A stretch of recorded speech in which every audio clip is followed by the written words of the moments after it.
qabsateen ma fahanteen siyaad bare afrika ka baqi jirtay siyaad bare soomaaliya meel fiican oo gaarsiiyey siyaad baroo kale maba la soo helaayo xataa waddamada afrika aan helaynin adi iska dhaaf annaga waddamada afrika heli maayaan siyaad bare iskool firii ah ilaa heer jaamacadood firii ah madaxweynaha asaa noo sheegay macnaha inuu asiga jaamacad firii wax ku soo bartay oo dawladdii kacaanka ahaa iyo isbitaallo firii ah بسم الله الرحمن الرحيم السلام عليكم ورحمة الله وبركاته صاحبنا ميل كستو جوجتان سود waxaan idin hayaa war weyn ummadii Soomaaliyeed qabiil kastaba hada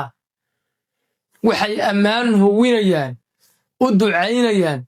madaxweynihii saddexaad ee jamhuuriyadda Soomaaliya Jaale Maxamed Siyaad Barre oo xilligan mootan ku dhawaad 30 sano yaab istacajab miidiyihii meel kala maraa la yahay Jaalow Siyaad aabihii garashada waxaa la qaadayaa heesii kacaanka 22 Oktoobar sida heestii Oktoobar ay adaal ahaa oo kale ayay dhalinyaradii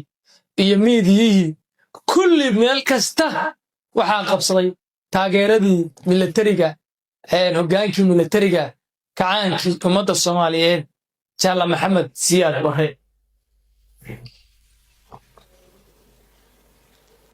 ilaa iyo hadda ma hayna wax taageeraya mooryaantii hogaaminaysa jabhadii xukunka militariga la dagaalamay ma hayno dabadhiliskii iyo jaajuuskii u shaqaynayay Itoobiyaan wax taageeraya ma hayno xataa qabiiladoodii ma taageeraya inna lillahi wa inna ilayhi raaji'uun ilaahu aysan noo garnaqin ummad xataa aan noolayn oo haddii la oran lahaa dadkan dad noolaa oo mataqaanaa iisha xilligaas ogaa oo Siyaad Barre qabiil ahaan kula socda haddii la oran lahaa macnay ahaan lahayd dhalinyaradan waxay dhasheen burburkii kadib dhalinyaradan cid intay guri ku xareysay hanuunin u samaysay oo Siyaad Barre u buunbuunisay ama u faanisay ma ay jirto ee waxa ay wax ku go'aaminayaan war xilligii Siyaad Barre maxaa jiray maanta maxaa jira intaas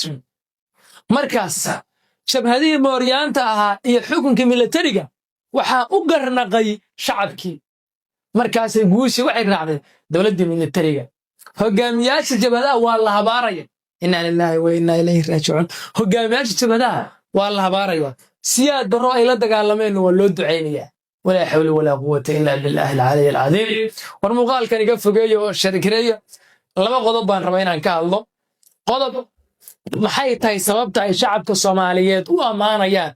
Siyaad Barre oo dhowr iyo 30 sano ka hor dhintay maxayse tahay sababta ay ku jeclaadeen shacabka Soomaaliyeed oo Siyaad Barre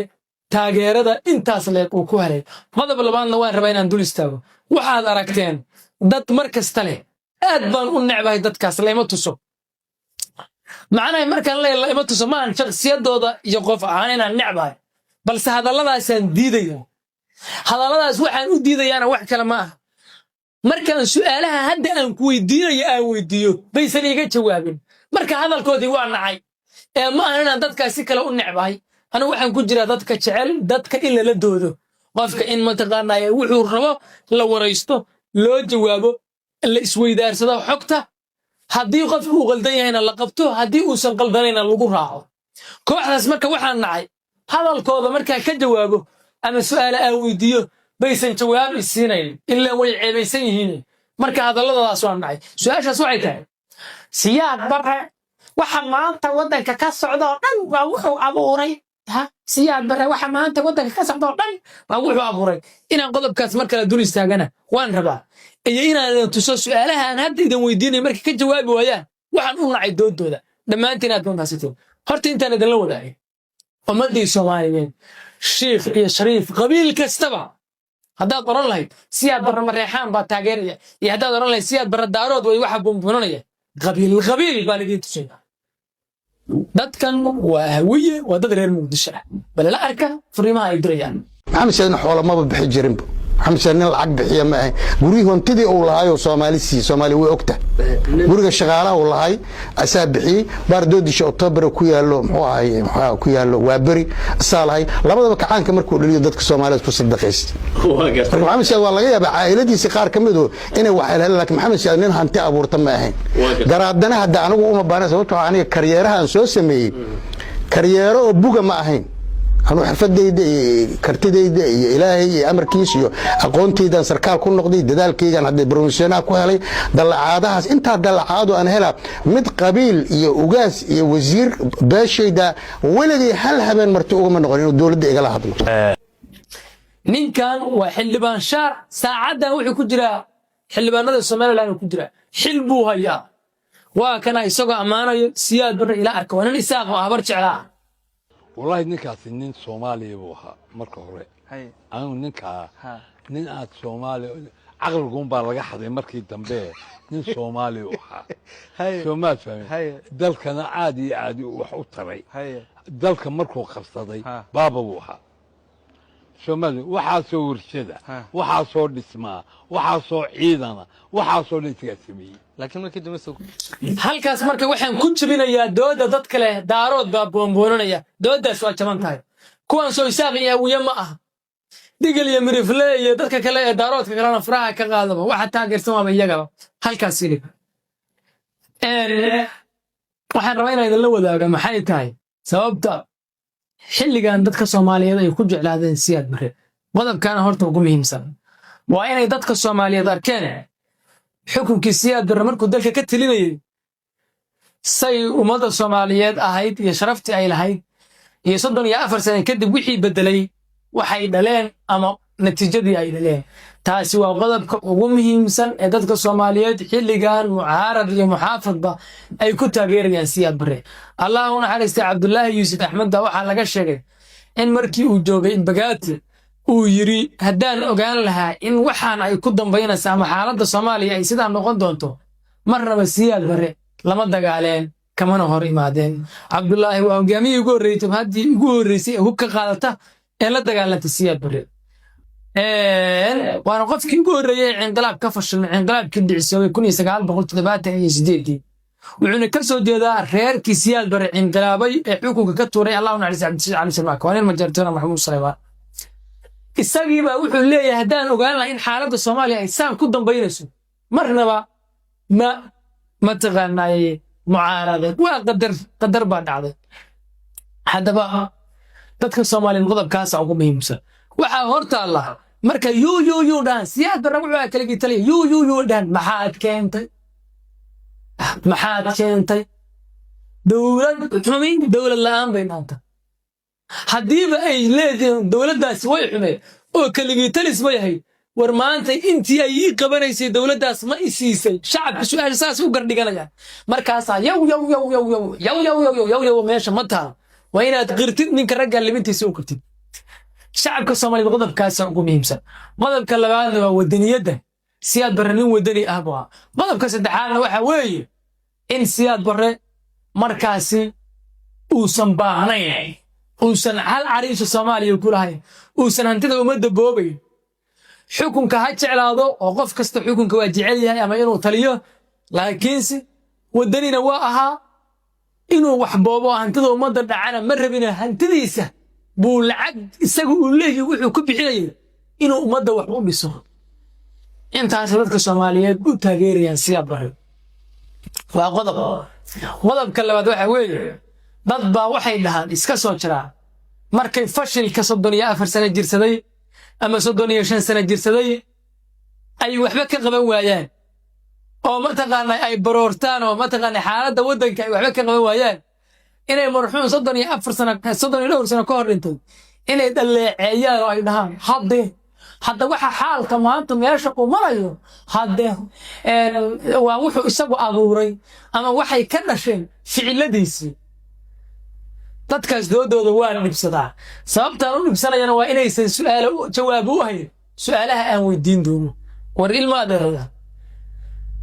Siyaad Barre 22 sano talinayay sidii naaladin raacayna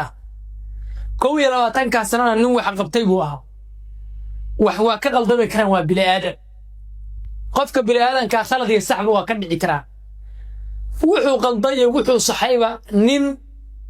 dalkan hagaajiyay kaabayaashiisa hagaajiyay warshado badan dhisay shaqeeyay buu ahaa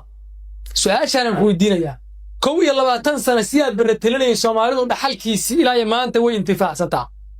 bal 35 sano baa talinayseen markaad ka soo tagtaan hadalka aan macnaha idin sameeyeen ee ah waxa uu abuuray bay natiijadan ka dhalatay bal isla barbardhiga fursadaad haysateen isagoo 22 sano wax uu qabto 35 sano maxaad fahantay bal Soomaaliya gar waa loo wada islaam ilaa kaama ay saarayso waxa qof dhintay wuxuu sameeyay baa wax ii dhimay kaama ay saaraysa 21 sano ka jar 35 sano 15 sano oo dheeri ah baad haysatay 15 ka sano wax ma ku qabato intaasoo shirara ma gasheen intaasoo ma isku timaadeen maxaad qabatay maxaad santeen ilaa waqtina ka waqti badnidiin fursadna ka fursada badnidiin oo xilligan tiknoolajiyada casriga ah maraysan Soomaalida maanta way isxaal ogtahay dhaqaale waad haysataan maanta Soomaalida waa millionaires maxaad qabateen maxaad keenteen hal nin baa 10 warshadood dhisi kara Soomaaliya xataa qabiil ahaan u dhisan wada warshadood dowladdiinta qalbiis haddaad idhahdid siyaad barra waxaan abuuray oo ka dambeeyay isagoo ku xumaynaya qabiilo kale kaba soo qaad hawiye isaaq ku xumaynay kaba soo qaad inuu dalku burburo aan la is'aaminin dagaalkii 4 bilood dhex maray xalay mahadiya caydiid ma siyaad barra dhigay ilaa waxa la dagaashay siyaad barru ahaa haddaad leedahay ninkan ma taqaanaa daarood in loo dhacanay isaga ka dambeeyay daarood waa isdagaasheen bannaankaasaad kala marteen hawiye inuu islaayay siyaad barra ka dambeeyay meeshaan idin la dhigay hawiye dhexdiisa inay caydiid iyo cali isku dilaan siyaad barra ka dambeeyay waaban qaadanay doodaada saad u dhigaysid baan kula qaatay waxaan kula qaatay in siyaad barra daarood godob geliyay oo daarood inuu la isagu ka dambeeyay وأنا هوي دارود يساق إسأمين وين ويسوي كذا بيه أوكي هوي إنه إسأمين و بس ياد برا كذا بيه إلا وحي لو كنت واحد مريء وأنا دارود يهوي ده مريء تنكر ما واحد يقدر يدعي سهل أنا ما أنت نور أو ما تغنى عنده يقول شيئين وح علماء وح وحجرات وح أقويان وح خبراء سوالي ما أنت نور waxay ka gudbi waayeen caqabad u siyaad barra abuuray way ka gudbi waayeen miyaad iga dhaadhicinaysaa warbal Soomaaliya gartaas ma waxaad iga dhaadhicinaysaa waxa aqoonyahan iyo waxa madax cad ee Soomaali intay maanta isku imaadaan haday yihiin dad diyaarsan oo rabay inay dawlad noqdaan caqabad u siyaad barra abuuray iyo wuxuu filkiyay bay furfuri waayeen oo ka dulboodi waayeen miyaad iga dhaadhicinaysaa aniga oo ka qaadanaya marka kama jawaabaya markaas waxay ku laayeen hadda idan ka saari mayso boqolaal wadan oo hadiiba aan saad u dhigtaan idin la dhigna kaliya taliyahay baa soo kabtay oo maanta dunida calan walaynaya Rwanda kamid ah Liberia kamid ah Nigeria kamid ah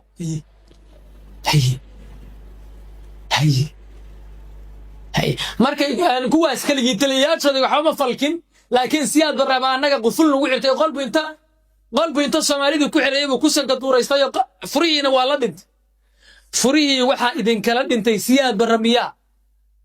bal aynu tagna qabuuriga Garbahaar war siyaad barra furiyaasha Soomaalida kala dhintay hal laga soo saaray qabuuraha war ma reexaanka Garbahaar joogo war orda taga magaaladaas qabriga siyaad barra inta furtaan war bal ka soo saara furihii Soomaalidu la dhintay oo qiimi inna lillahi wa inna ilayhi raaji'uun waa eed aan macna lahayn وإيد قف دمير له أو عقل له أو وحبرتي وصل أقبل كريم وإيدين علواء سمر علواء وإيدين قف ليس كلا دول داعي ما أقبل إنه إذن كمان يلين إن مرحون حليه رد أنت إيد شو تسعتها ما أقبل إنه إذن كمان يلين حتى واحد تاجر ما أنت إذن أسرع أبوري هل كاس كفش النساء أرضية فري سياد بر إذن كحرتي قبرك يسكر باري ويلا يكلا صباح إلا العقل كلام اليدين وعند الذين النجا siyaad barra naga aqli badnaayo xarig u xilibaan furi weyn idinku intaas khubaraya aqoonyahan iyo ganacsi dibtu wax kale ma ana runtii idin sheegay marka waxa idin haystaan idin sheegay caadi oo idin ku sheegay caaw Soomaaliya waxay u godobooday dagaalka 77 waxay u godobooday qadiyada bariga dhexe ee Falastiin cadowga shisheeyaha Soomaaliya ku soo duulay dad Soomaali abunaylaaya maanta isticmaalaya siyaad barana jabada waxa ku fiidkiciye dadkaasi ahaayeen waxa maanta taageersan waa iyaga kuwa maanta dawladiidka waxa garab taagan oo garab siinayana waa ama dad la shaqaysta yahuud oo sida imaaraadka oo kale ama waa Itoobiya waa intii waa isbadalkii waqtiga isbadalay ma ahane waa intii dawlad Soomaaliyeed in dhalatana waxa diidan waa iyaga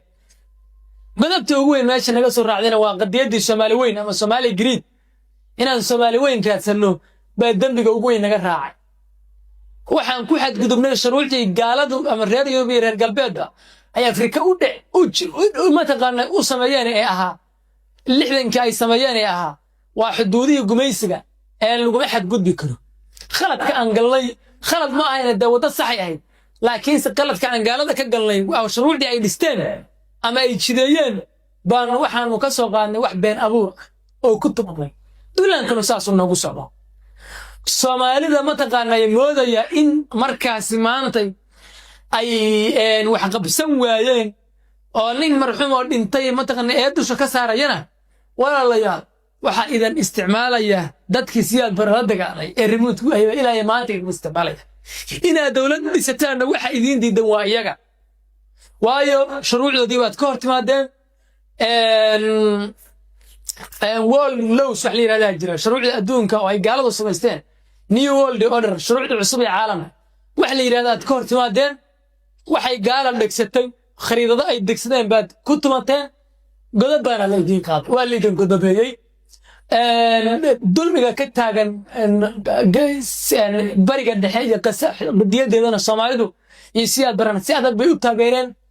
madaxan la wada istaagsan yahay idinkiina waxa la isku kiin mashquuliyo oo la iska kiin aaminsiiyay inaad idinku qayb ka tihiin burburka wallahi inaan qayb ka ahay waa la idin isticmaalaya waa la idin adeegsanaya maskaxdiina remote lagu isticmaalaya wax fahmo oo dadka ilaahay maanta idin adeegsanaya iska dhiciya hada dawlad Soomaaliyeed ay dhisantay hortaagan isla kooxii shalay siyaad barada dagaalay hortaagan waxaan ku qoslay oo la yaabay markaan arkay wasiirkii warfaafinta Puntland Caydiin oo afka dani ku hadlaya oo siyaad barra amaanaya ninkii wuxuu yiri maandhow aanay ma siiyeen manduqsiba uga daatay farmaajo wuxuu ahaa siyaad barri labaad baha Soomaaliyana waxay u qabanayay ninkii lugaha qabtayna wuxuu ahaa Saciid Cabdullaahi Dani ninkii lugaha qabtay Saciid Cabdullaahi Dani baha shalayna wixii lugaha qabtay siyaad barra oo xabada ku riday reer Puntland dadka soo jeeda qabaa'ilka reer Puntland qabaa'il kamid ah maanta afka ku ballaariyo ma jeerteen bay ahaayeen Caydiid waxaan leenahay haddaad afkii dhulbaante ku hadlaysid waa lagu qaadan karaa amaanta siyaad barra aad u jeedisay laakiin haddaad afka dani ku hadlaysid waa munaafiqnimo shalay siyaad barra wixii riday oo lugaha qabteen ma jeerteen bay ahaayeen wixii farmaajo lugaha qabteen waxay ahaayeen ma jeerteen bay ahaayeen marka sabab uma jeerteen siyaad barra ku amaano oo ku bogaadiyo meesha ma taan ha markaan ma jeerteen kelmadaas isticmaalayo ana hada ma jeerteen idan la hadlay sababtaan u isticmaalay wax kale ma ah anu ma ogoli baasha munaafiqnimada la yiraahdo shalay ragga iil ka dhigay Maxamed Cabdullaahi Farmaajo soo rag ma jeerteen ma ahayno kablalah Axmed Madoobe Dani Soomaaliya kablalah inuu gaadano absama ah nin hartiyo Saciid Cabdullaahi Dani ma jeerteen soo ma ahay maxay u dhigeen maxay iilka u dhigeen ilaa siyaad barra wadadii Farmaajo ku socday xukun awood uu rabay Soomaaliya sharaf uu rabay Soomaaliya guulaysto uu rabay Soomaaliya warshado uu rabay